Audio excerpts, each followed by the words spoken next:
창세기 50장 말씀입니다.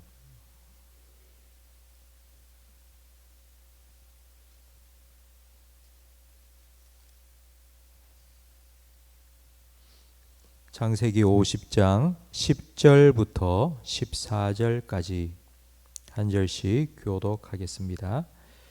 그들이 요단강 건너편 아닷 타작마당에 이르러 거기서 크게 울고 애통하며 요셉이 아버지를 위하여 7일 동안 애곡하였더니 가나안 백성들이 아닷 타작마당에 애통을 보고 이르되 이는 애굽 사람의 큰 애통이라 하였으므로 그 땅 이름을 아벨 미스라임이라 하였으니 곧 요단강 건너편이더라. 야곱의 아들들이 아버지가 그들에게 명령한 대로 그를 위해 따라 행하여 그를 가나안 땅으로 메어다가 마물의 앞 막벨라 밭 굴에 장사하였으니 이는 아브라함이 헷 족속 에브론에게 밭과 함께 사서 매장지를 삼은 곳이더라. 함께 읽습니다. 요셉이 아버지를 장사한 후에 자기 형제와 호상꾼과 함께 애굽으로 돌아왔더라. 아멘. 애굽은 지금의 이집트입니다. 이집트 하면 제일 먼저 떠오르는 게 저는 피라밋입니다. 사막 한가운데 사각뿔 모양의 거대한 석조 구조물 우뚝 솟아있는, 근데 이 피라밋은 애굽의 무덤입니다. 하마터라면 야곱의 무덤, 야곱의 피라밋도 애굽에 있을 뻔했는데, 그런데 이 야곱은 자기가 죽을 때에 나를 꼭 이 애굽에 묻지 말고 가나안 땅 내 할아버지 아브라함, 내 아버지 이삭이 묻힌 그 막벨라 굴에 나를 꼭 장사 지내달라고 유언을 남기고 임종했습니다. 야곱의 장례는 애굽식으로 아주 거창하게 진행이 되었지만 장지는 유언대로 가나안 땅이 되었습니다. 10절 말씀에 보면 야곱의 장례 행렬이 요단강 건너편 아닷 타작마당에 이르렀습니다. 요셉은 그곳에서 7일 동안 애통했습니다. 그러니까 가나안 사람들의 눈에는 물론 요셉과 형들이 가나안 사람이죠. 그러니까 이스라엘 사람이지만 가나안 땅에 살았던 사람 아닙니까? 하지만 그들이 지금 애굽 사람의 옷을 다 입고 있습니다. 그러니까 가나안 사람들의 눈에는 요셉도 애굽 사람처럼 보였을 겁니다. 그러니까 그들이 보니까 애굽 사람들이 여기까지 와서 통곡하는 것을 보고 그 땅의 이름을 아벨 미스라임이라고 불렀습니다. 그러니까 10절 11절에 보면 아닷 타작마당과 아벨 미스라임 이 두 지명이 기록되어 있고, 그리고 이 두 지명은 다 요단강 건너편이라고 분명히 기록되어 있습니다. 이게 참 중요한 지명인데요. 왜냐 하면 애굽에서부터 출발해서 가나안 땅까지 올라가는 길은 두 가지입니다. 하나는 가나안 땅 왼쪽 편으로 해변가를 따라 올라오는 길이 있고, 또 하나는 가나안 밑으로 해서 동쪽으로 가서 요단강을 건너가는 길이 있습니다. 애굽에서 출발한 야곱의 장례 행렬은 가나안 땅 밑으로 와서 요단 동편으로 해서 요단강을 건너 가나안 땅으로 들어갔습니다.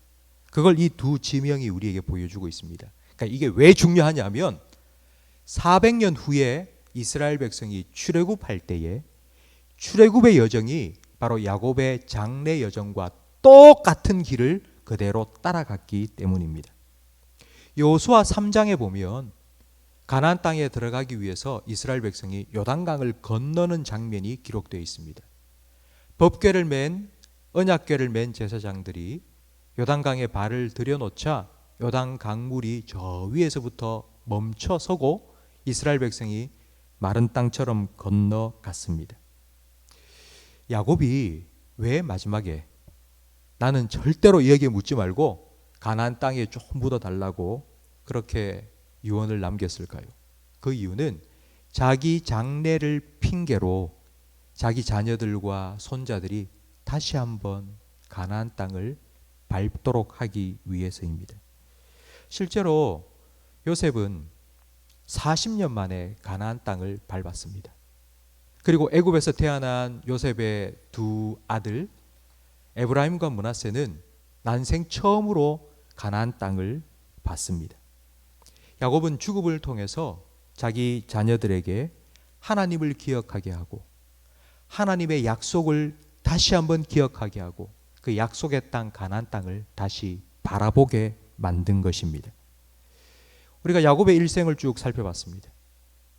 야곱은 쌍둥이로 엄마의 뱃속에서 태어날 때부터 싸웠습니다. 형하고 티격태격 싸우다가 결국 형한테 밀려서 둘째로 태어나고 말았습니다. 그리고는 형을 속였죠. 장자의 축복을 받아냈지만 그 이후로 인생이 꼬이기 시작해서 집을 떠나 고생했습니다. 그리고 노년에는 자기가 가장 사랑하는 아들 요셉을 잃어버리고 슬픔 가운데 살았습니다. 정말 험악한 인생을 살았습니다. 하지만 야곱의 일생 중에 가장 잘한 일이 무엇인가? 바로 오늘 본문에 나오는 바로 이 일입니다. 야곱은 자기의 죽음을 통해서 자녀들에게 믿음을 불려주었던 것입니다. 그러니까 요즘 말로 하자면 이 야곱의 유언은 신의 한 수와 같습니다.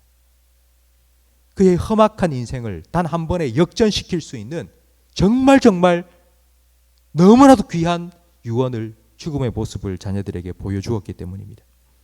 저는 어제 이 말씀을 준비하면서 생각해 봤습니다.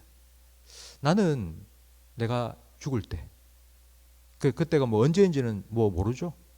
제가 내일 하나님 부름을 받게 될지 아니면 1년 후가 될지 그건 누가 알겠습니까? 제가 이 마지막 순간에 제 아이들한테 제가 어떤 말을 남길지 한번 생각을 해보았습니다. 어제 고민한다고 하루 만에 그 결정할 수 있겠습니까? 아직 정하지는 못했고 기도하면서 준비해야 되겠다. 내 마지막 모습 우리 두 아이들한테 어떤 모습으로 보여질까? 내가 한번 준비해야 되겠다 생각을 해보았습니다. 사실 우리가 이 땅에 태어나는 건 내가 어떻게 할 수 없는 문제입니다. 내가 어느 가정에 태어나겠다, 내가 어떤 삶을 살겠다, 그렇게 우리가 결정하고 태어나는 건 아니지 않습니까? 하지만 우리의 마무리는 우리가 충분히 준비할 수 있습니다. 저는 이게 얼마나 감사한지 모릅니다. 내가 어떤 준비를 하고 어떤 마지막 모습을 우리 아이들에게 남겨줄 수 있을지는 내가 충분히 결정할 수 있고 준비할 수 있습니다. 정말 우리 자녀들은 부모의 뒷모습을 보고 살아간다는 말이 있습니다. 마지막 뒷모습, 그 아름다운 마무리를 따라올 수 있도록 아름다운 마무리를 보여줄 수 있는 것, 이것이 어쩌면 자녀들에게 우리가 물려줄 수 있는 가장 큰 믿음의 유산이 아니겠습니까? 야곱의 장래 행렬은 출애굽 예행 연습이었습니다. 야곱은 자기의 죽음을 통해서 하나님을 다시 기억하게 했고, 그리고 하나님이 약속하신 가나안 땅을 바라보게 했습니다.